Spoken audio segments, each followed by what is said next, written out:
नमस्कार मित्रांनो, बिलबाओ स्पेनच्या ह्या सिटीमधून तुमचं स्वागत करतो एका नवीन व्हिडिओमध्ये. जेव्हा मुंबईमध्ये होता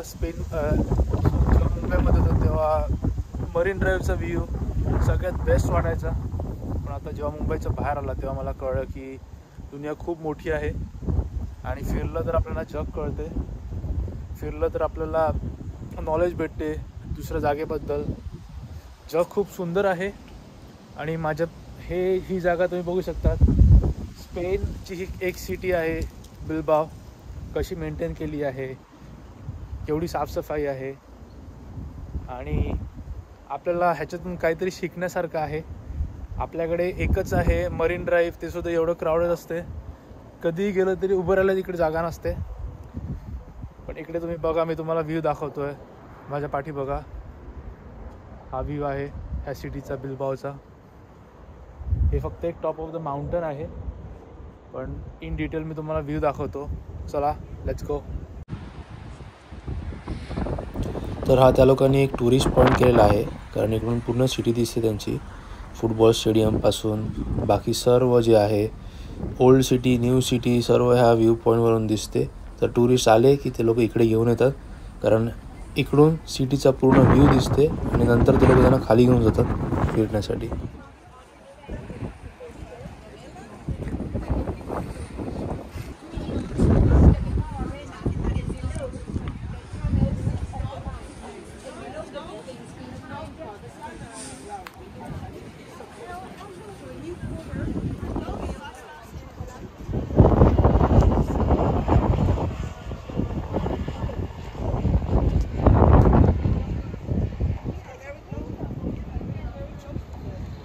माझ्या पाठी तुम्ही हा व्ह्यू बघू शकता. हा व्ह्यू बघण्यासाठी हे लोक हे बघ किती टुरिस्ट आहे तिकडे. हे लोक लाखोने पैसे भरून इकडे आलेले आहेत फक्त स्पेनचं हे टुरिस्ट स्पॉट बघण्यासाठी, जे बिलबाओमध्ये आहे आणि खूप पॉप्युलर आहे.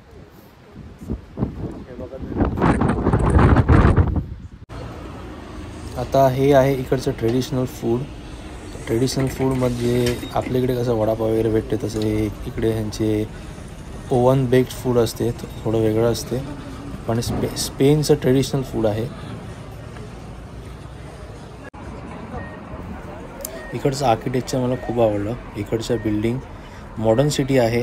आता 2000 सालानंतर काही बिल्डिंग बांधलेल्या आहेत आणि काही अगोदरच्या आहेत ब्रिटिश काळातल्या. तुम्ही बघू शकता त्यांचं आर्किटेक्चरवरून तुम्हाला कळते की कोणती जुनी बिल्डिंग आहे आणि कोणती नवीन बिल्डिंग आहे. पण एकदम कोएक्झिस्ट करतात आणि एकदम वेल प्लॅन्ड सिटी आहे. चांगल्या प्लॅनिंगने बनवलेली आहे. रस्ते, गाडी जायला, हे सगळं एकदम वेल प्लॅन्ड आहे. आणि कधी कधी वाटते आपल्या इकडे एवढं प्लॅनिंगने का नाही बनवत, कारण आपण कदाचित टॅक्स देत नसतील जास्त, आणखी टॅक्स पाहिजे. टॅक्स आपण खूप देतात तरी पण आपल्याकडे प्लॅनिंगची, हे तुम्ही बघितल्यानंतर तुम्हाला कळलं असेल की प्लॅनिंगची आपल्याकडे केवढी कमी आहे आणि डेव्हलपमेंटची आपल्याकडे केवढी कमी आहे. असं नाही आहे की काहीच डेव्हलपमेंट झालेलं नाही आहे.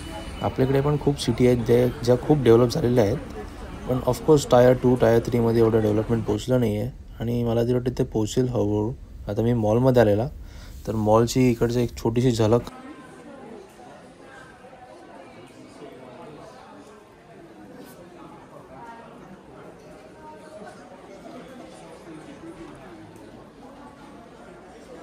तर मग मित्रांनो, आत्ता वेळ आली आहे हा व्हिडिओ इकडेच थांबवायची. मी तुम्हाला भेटतो एका नवीन व्हिडिओमध्ये लवकरच. त्यापर्यंत तुम्ही काळजी घ्या. Take care.